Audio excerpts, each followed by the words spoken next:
परिचय। बच्चों, आज हम जैव अणु के बारे में जानेंगे।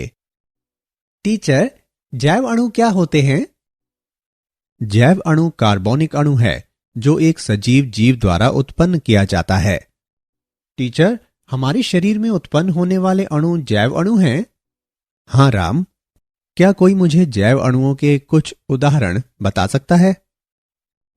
टीचर, जैव अणु के अनेक उदाहरण हैं, जैसे कि प्रोटीन, पॉलीसेकेराइड्स, न्यूक्लिक अम्ल आदि। बहुत अच्छा श्वेता। इस पाठ में आप जंतुओं में पाए जाने वाले जैव अणुओं के बारे में जानेंगे।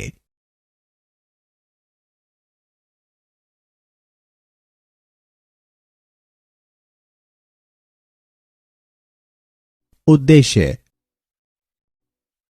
इस पाठ के अंत में आप निम्न करने में सक्षम हो जाएंगे: रासायनिक संगठन का विश्लेषण करना, न्यूक्लियोटाइड्स की व्याख्या करना, प्राथमिक व द्वितीयक उपापचयज की चर्चा करना, वृहत जैव अणुओं के बारे में जानना, प्रोटीन की चर्चा करना, पॉलीसेकेराइड्स की चर्चा करना, न्यूक्लियस अम्ल की चर्चा करना, प्रोटीन की संरचना का वर्णन करना,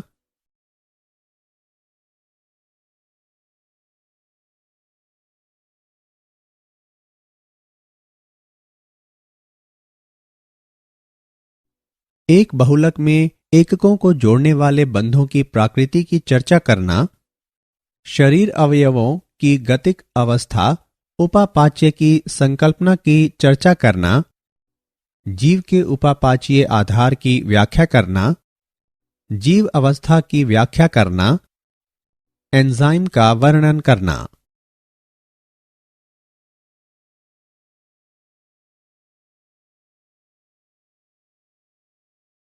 रासायनिक संगठन का विश्लेषण कैसे करें?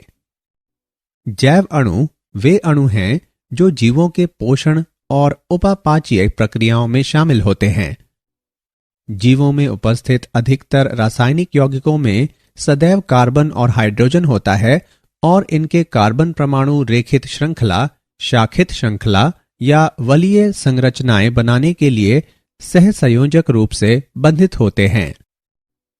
कार्बनिक यौगिकों को अमीनो अम्ल, न्यूक्लियोटाइड्स, क्षार, वसा अम्ल आदि में वर्गीकृत किया जा सकता है।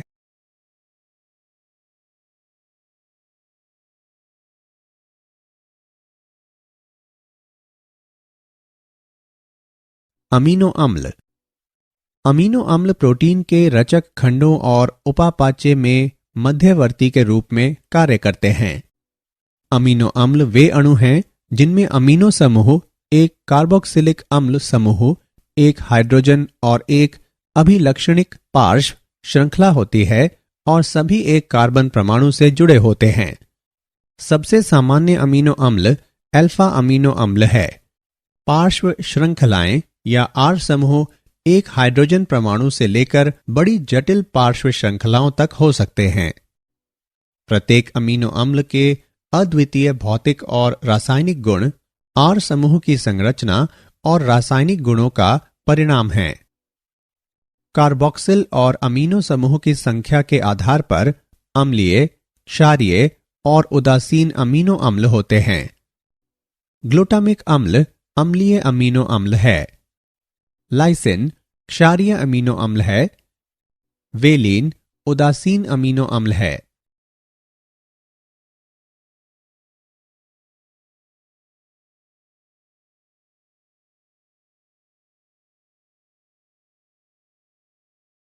लिपिड्स।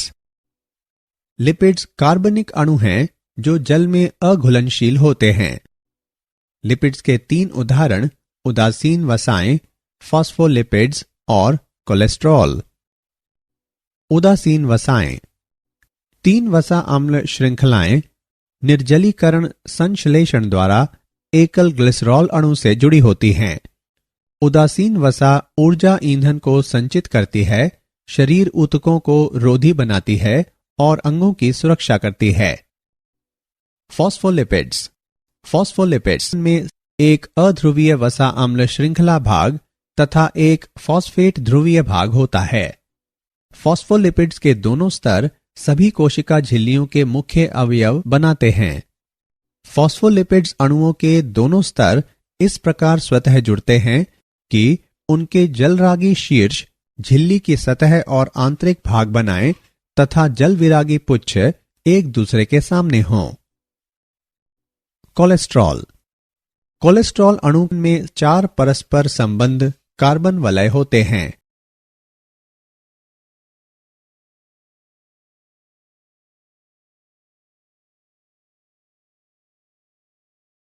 न्यूक्लियोटाइड्स। न्यूक्लियोटाइड न्यूक्लिक अम्ल जैसे कि डीएनए और आरएनए के बुनियादी निर्माण खंड हैं। यह एक कार्बनिक यौगिक है जो नाइट्रोजनी क्षार, शर्करा और एक फॉस्फेट समूह का बना होता है। इनमें से कुछ नाइट्रोजन क्षार हैं। एडेनिन, थाइमीन, ग्वानिन, साइटोसिन व यूरेसिल हैं। यदि नाइट्रोजन क्षार शर्करा से जुड़े होते हैं तो वे न्यूक्लियोसाइड कहलाते हैं। एडेनोसिन, ग्वानोसिन, थाइमिडिन, यूरिडिन व साइटिडिन न्यूक्लियोसाइड्स हैं।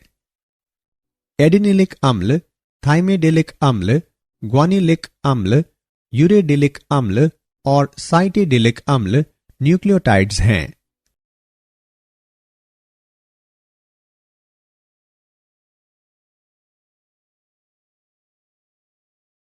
प्राथमिक तथा द्वितीयक उपापचयज। प्राथमिक उपापचयज वह उपापचयज है जो सामान्य वृद्धि, विकास और जनन में सीधे शामिल होते हैं। इसमें विभिन्न प्रकार के कार्बोनिक यौगिक शामिल होते हैं। उदाहरण: सुक्रोज और स्टार्च, सेल्यूलोज, डीएनए, आरएनए, वर्णक जैसे कि क्लोरोफिल। द्वितीय उपापचयज विशिष्ट कार्यों में शामिल होते हैं जैसे कि परागणकारी आकर्षण या शाकाहारी से सुरक्षा।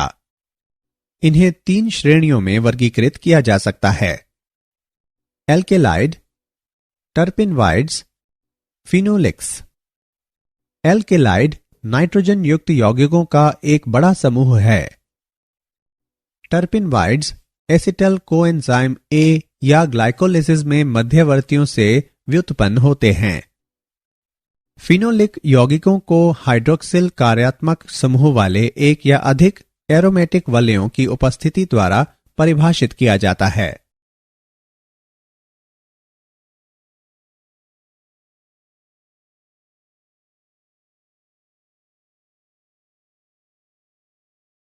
वृहत जैव अणु। यौगिक अम्ल घुलनशील भाग में पाए जाते हैं और जिनका अनुभार 18 से लगभग 800 डाल्टन के आसपास होता है। वृहत जैव अणु जो अम्ल विलीय अंश में पाए जाते हैं जैसे प्रोटीन, न्यूक्लियक अम्ल, पॉलीसैकेराइड्स और लिपिड्स। लिपिड्स के अतिरिक्त सभी वृहत जैव अणुओं का अणुभार 10,000 डाल्टन से अधिक होता है। इसका कारण है कि लिपिड्स के अतिरिक्त सभी बहुलक पदार्थ होते हैं। पॉलीसैकेराइड्स। पॉलीसैकेराइड्स मोनोसैकेराइड्स के बहुलक हैं। पॉलीसैकेराइड्स मोनोसैकेराइड्स के समबहुलक या विषम बहुलक हो सकते हैं। न्यूक्लियक अम्ल। न्यूक्लियक अम्ल न्यूक्लियोटाइड्स के बहुलक होते हैं। प्रोटीन। प्रोटीन अमीनो अम्ल के बहुलक हैं। प्रोटीन पॉलीपेप्टाइड्स होते हैं जहां अमीनो अम्ल एक रैखिक श्रृंखला के रूप में पेप्टाइड आबंध द्वारा जुड़े होते हैं। प्रोटीन के कार्य: कोशिका झिल्ली के आर पार पोषक पदार्थों का परिवहन, संक्रमण से लड़ना और हार्मोन एवं एंजाइम के रूप में कार्य करना।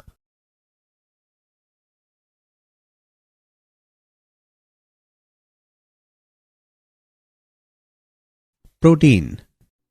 प्रोटीन पेप्टाइड आबंध द्वारा सहसंयोजक रूप से एक श्रृंखला में जुड़े अमीनो अम्लों के बहुलक होते हैं। प्रोटीन प्रतिजनों से शरीर की सुरक्षा करने में शामिल प्रतिरक्षी के रूप में कार्य करते हैं। संकुचनशील प्रोटीन गति के लिए जिम्मेदार होते हैं। उदाहरण के लिए एक्टिन और म्योसिन। प्रोटीन पेप्टाइड बंधों द्वारा आपस में जुड़े अमीनो अम्लों के बहुलक हैं। अमीनो अम्ल 21 प्रकार के होते हैं जो हर तरह के प्रोटीन बनाते हैं। प्रत्येक अमीनो अम्ल में एक हाइड्रोजन, एक कार्बोक्सिल समूह, एक अमीनो समूह और एक विशिष्ट पार्श्व श्रृंखला या आर समूह से बंधित केंद्रीय कार्बन से बनी मौलिक डिजाइन होती है।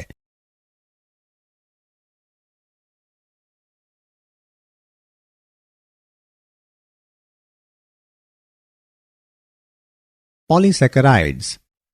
पॉलीसैकेराइड्स जटिल कार्बोहाइड्रेट्स होते हैं। वे मोनोसैकेराइड्स की श्रृंखलाओं के बने होते हैं जो ग्लाइकोसिडिक बंधों द्वारा आपस में जुड़े होते हैं। सेल्यूलोज पादप कोशिका भित्ति का मुख्य अवयव है। यह प्रति श्रृंखला लगभग 10,000 ग्लूकोज इकाइयों वाला एक अशाखित बहुलक है। Chitin N acetyl D glucosamine का एक अशाखित बहुलक है।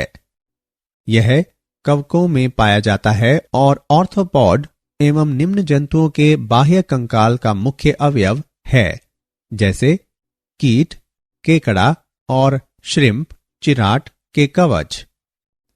ग्लाइकोजन शाखन बिंदु प्रदान करने वाले अल्फा 1,6 ग्लाइकोसिडिक बंधों तथा अल्फा 1,4 ग्लाइकोसिडिक बंधों द्वारा जुड़ी ग्लूकोज इकाइयों का बना एक पॉलीसैकेराइड्स है।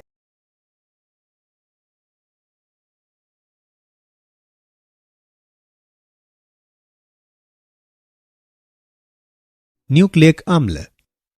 न्यूक्लियोटाइड्स सभी न्यूक्लिक अम्लों के निर्माण खंड हैं। न्यूक्लियोटाइड्स में 3 सहसंयोजक रूप से आपस में जुड़े घटकों की बनी एक स्पष्ट संरचना होती है। नाइट्रोजन युक्त क्षार या एक पिरिमिडिन या प्यूरिन, 5 कार्बन शर्करा राइबोज या डीऑक्सीराइबोज, एक फॉस्फेट समूह। एक क्षार और शर्करा का संयोजन न्यूक्लियोसाइड कहलाता है।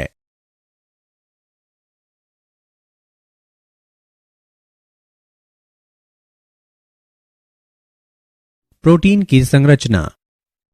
प्रोटीन पेप्टाइड बंधों द्वारा जुड़ी अमीनो अम्लों की एक या अनेक श्रृंखलाओं की बनी होती है और एक विशिष्ट त्रिमिमीय आकार में वलित होती है। अमीनो अम्ल एक हाइड्रोजन, एक कार्बोक्सिल समूह, एक अमीनो समूह और एक विशिष्ट पार्श्व श्रृंखला या आर समूह से बंधित केंद्रीय कार्बन का बना होता है।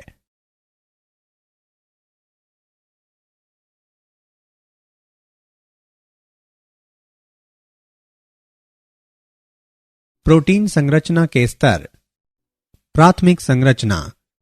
प्रोटीन में अमीनो अम्लों का रैखिक व्यवस्थापन और सहसंयोजक अनुबंधों की स्थिति, जैसे कि अमीनो अम्लों के बीच में डाइसल्फाइड बंध। द्वितीयक संरचना। प्रोटीन के भीतर वलन का क्षेत्र, उदाहरण अल्फा हेलिक्स और चुन्नटदार परत सहित, जो हाइड्रोजन बंधन द्वारा स्थायीकृत होते हैं। तृतीयक संरचना। प्रोटीन की अंतिम त्रिविमीय संरचना, जो अमीनो अम्लों के बीच अनेक गैर सहसंयोजक अंतःक्रियाओं का परिणाम है। चतुष्क संरचना। गैर सहसंयोजक अंतःक्रियाएं जो बहु पॉलीपेप्टाइड्स को एकल बड़ी प्रोटीन में बांधता है। 2 अल्फा ग्लोबिन और 2 बीटा ग्लोबिन पॉलीप्रोटीन्स के संयोजन के कारण हीमोग्लोबिन में चतुष्क संरचना होती है।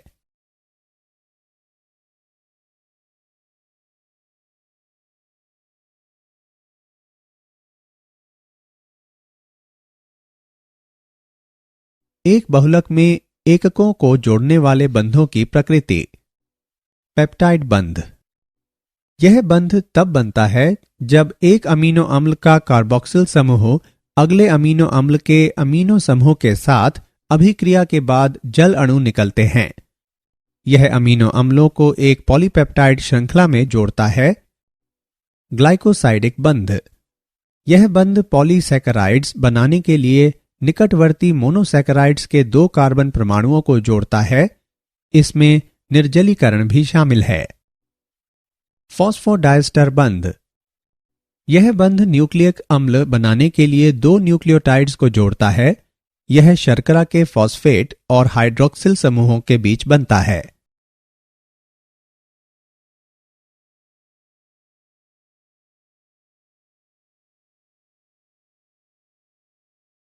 शरीर अवयवों की गतिक अवस्था। उपापाच्य की संकल्पना। उपापाच्य एक प्रक्रिया है जिसमें रासायनिक अभिक्रियाओं का समूह शामिल है जो भंडारण, दूसरी अभिक्रिया के लिए या एक उपोत्पाद के रूप में एक जैव अणु को दूसरे जैव अणु में बदलती है। उपचय एनाबॉलिक अभिक्रियाओं के उदाहरण: ग्लूकोज से ग्लाइकोजन का निर्माण, अमीनो अम्लों से प्रोटीन का निर्माण, वसा अम्लों से संचित वसा का निर्माण।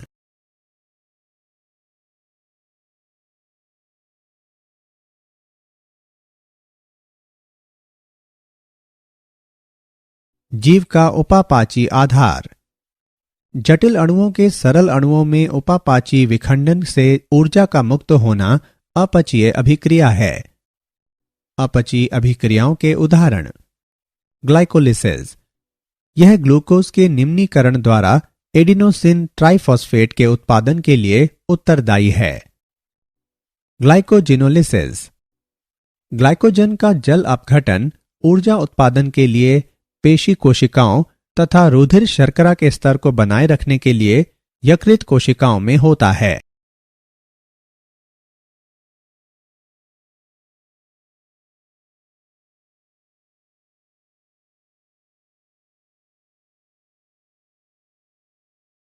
जीव अवस्था। जैविक यंत्र का सबसे महत्वपूर्ण तथ्य यह है कि सजीव प्रत्येक जैव अणु की सांद्रताओं द्वारा अभिलक्षित एक स्थिर अवस्था में मिलते हैं। रासायनिक या भौतिक प्रक्रियाएं स्वतः सामान्य अवस्था को प्राप्त करती हैं और स्थिर अवस्था एक सामान्य अवस्था होती है। सभी सजीव हमेशा कार्य करते हैं, उनमें कभी भी सामान्य अवस्था की स्थिति नहीं हो सकती। इसलिए जीव अवस्था एक असाम्य स्थायी अवस्था होती है जिससे कार्य संपन्न होते हैं। जीव प्रक्रिया एक लगातार प्रयास है जिसमें साम्यावस्था से बचा जा सके। इसे ऊर्जा इनपुट द्वारा प्राप्त किया जा सकता है। उपापचय से ऊर्जा प्राप्त होती है, इसलिए जीव अवस्था और उपापचय एक समान हैं। बिना उपापचय के जीव अवस्था प्राप्त नहीं हो सकती।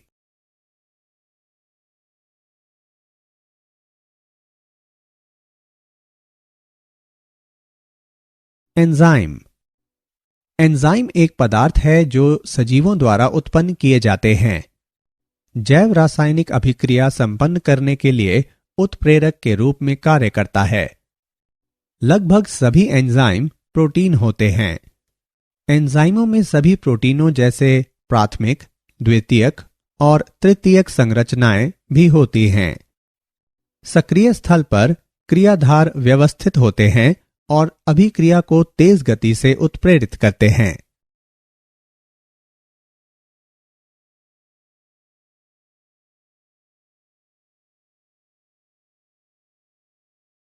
रासायनिक अभिक्रियाएं। रासायनिक यौगिकों में दो तरह के परिवर्तन होते हैं। भौतिक परिवर्तन का अर्थ है बिना बंध के टूटे आकार में परिवर्तन, और रासायनिक परिवर्तन में बंधों का टूटना शामिल है। भौतिक और रासायनिक अभिक्रियाओं की दर प्रति इकाई समय में निर्मित उत्पाद की मात्रा के रूप में मापी जा सकती है। अभिक्रिया की दर डेल्टा पी बटे डेल्टा टी। तापमान अभिक्रिया की दर को सीधे प्रभावित करता है। प्रत्येक 10 डिग्री सेल्सियस तापक्रम के बढ़ने या घटने पर अभिक्रिया की दर क्रमशः द्विगुणित या आधी हो जाती है। परम तापमान में वृद्धि के कारण औसत गतिज ऊर्जा बढ़ जाती है और देहली ऊर्जा से अधिक ऊर्जा वाले अणुओं की संख्या भी बढ़ जाती है। इसलिए यह देखा गया है कि अभिक्रिया की दर तापमान में वृद्धि के साथ बढ़ जाती है। एक एंजाइम केवल एक विशिष्ट रासायनिक अभिक्रिया को उत्प्रेरित करता है। उदाहरण के लिए, माल्टोज शर्करा आपस में जुड़े दो ग्लूकोज अणुओं की बनी होती है। एंजाइम माल्टेज का आकार इस तरह का होता है कि यह बंध को तोड़ सके और 2 ग्लूकोज अणुओं को मुक्त कर सके।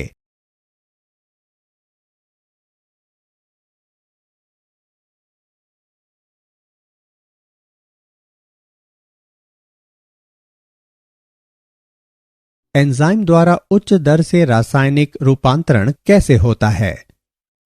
अभिक्रिया दर में वृद्धि करने की एंजाइम की क्षमता इस तथ्य पर निर्भर करती है कि यह संक्रमण अवस्था को स्थिर करता है। संक्रमण अवस्था में ऊर्जा सक्रियण ऊर्जा होती है, जिसे अभिकारकों को उत्पाद में बदलने के लिए अभिकारकों के कुछ बंधों को तोड़ने के लिए आवश्यक न्यूनतम ऊर्जा के रूप में परिभाषित किया जाता है।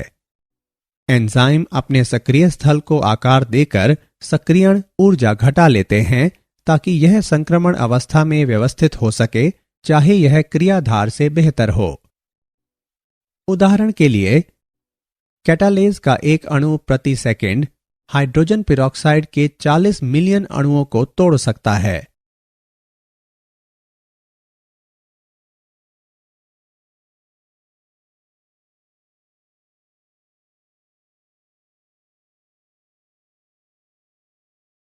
एंजाइम क्रिया की प्रकृति।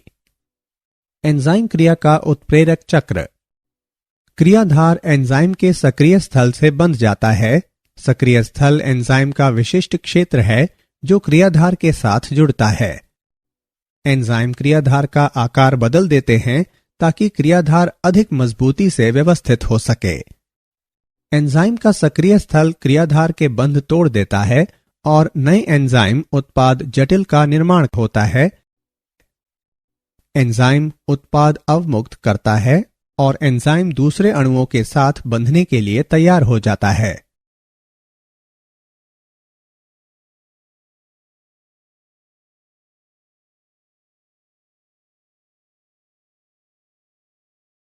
एंजाइम क्रियाविधि को प्रभावित करने वाले कारक। तापमान और पीएच। एंजाइम की क्रियाशीलता पीएच और तापमान में परिवर्तन द्वारा काफी परिवर्तित होती है। प्रत्येक एंजाइम एक निश्चित पीएच और तापमान पर बेहतर कार्य करता है। इसकी क्रियाशीलता उस बिंदु के ऊपर या नीचे के मानों पर घट जाती है। उदाहरण के लिए, प्रोटीएज पेप्सिन 1 से 2 तक के पीएच पर बेहतर कार्य करता है। प्रोटीएज ट्रिप्सिन इतने कम पीएच पर निष्क्रिय होता है, लेकिन 8 पीएच पर बहुत सक्रिय हो जाता है। पीएच में परिवर्तन आवेशित अमीनो अम्लों की आयनीकरण अवस्था को बदल देता है, जो क्रियाधार बंधन क्रिया में महत्वपूर्ण भूमिका निभा सकता है।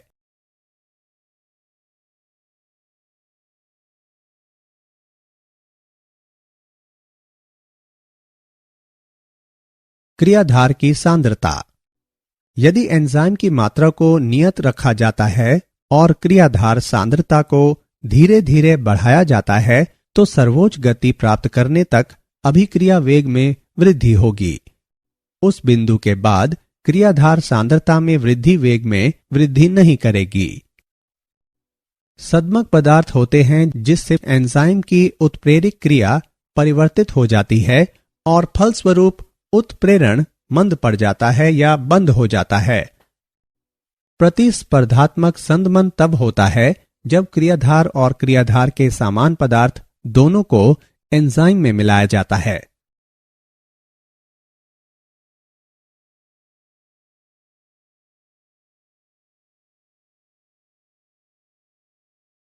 एंजाइम का वर्गीकरण व नामकरण। अभिक्रियाओं के प्रकार के आधार पर एंजाइमों को विभिन्न समूहों में वर्गीकृत किया जा सकता है।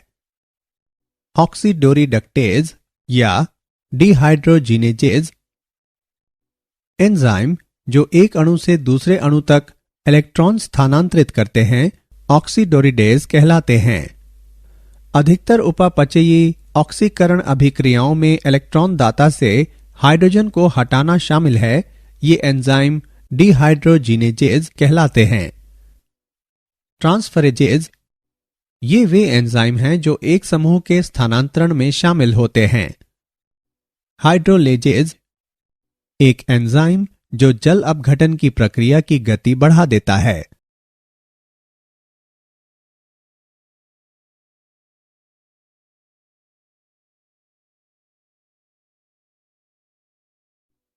लाइजेज ये वे एंजाइम हैं जो जल अपघटन या ऑक्सीकरण के अतिरिक्त विधि द्वारा सीसी, CO और अन्य बंधों के विदलन को उत्प्रेरित करते हैं।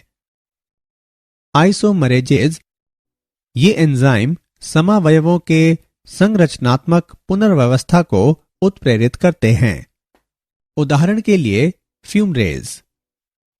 लाइगेजेज ये एंजाइम नए बंध बनाकर दो अणुओं को जोड़ते हैं। उदाहरण के लिए सिट्रिक अम्ल।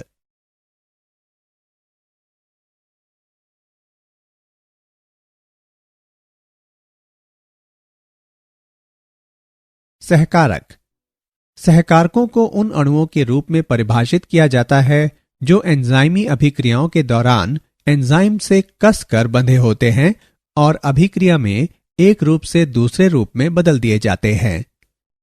3 प्रकार के सहकारक हैं: प्रोस्थेटिक समूह, सह एंजाइम और धातु आयन।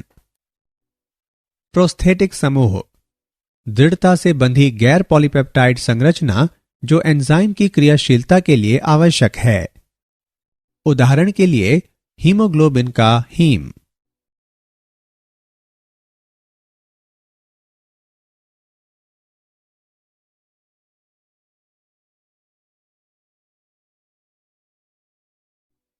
सह एंजाइम ये कार्बनिक सहकारक हैं जैसे कि निकोटिनामाइड, एडेनिन, डाइन्यूक्लियोटाइड NAD और क्लेविन मोनोन्यूक्लियोटाइड FMN जो ऑक्सीकरण अपचयन अभिक्रियाओं में शामिल होते हैं। धातु आयन धातु आयन ऑक्सीकरण अपचयन अभिक्रियाओं में भाग लेते हैं और एंजाइमों में आवेश संकुलों को स्थिर करते हैं।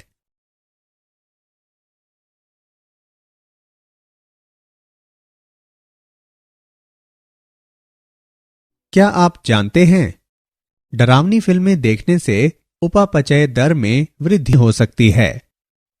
दालचीनी एक मसाला है जो आपकी उपापचयी दर में वृद्धि कर सकता है। यदि आप भोजन करना छोड़ देते हैं तो आपकी उपापचयी दर धीमी हो सकती है।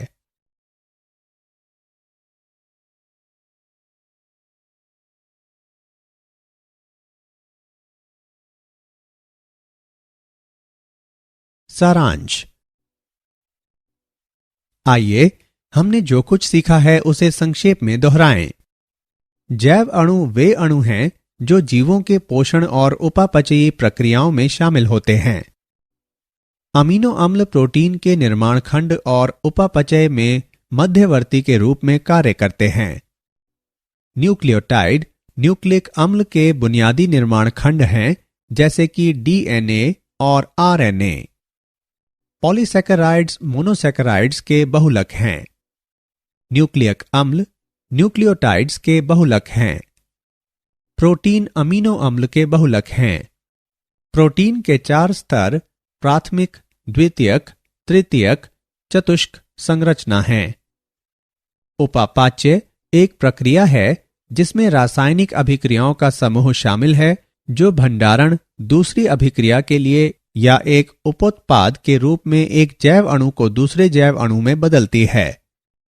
लगभग सभी एंजाइम प्रोटीन होते हैं।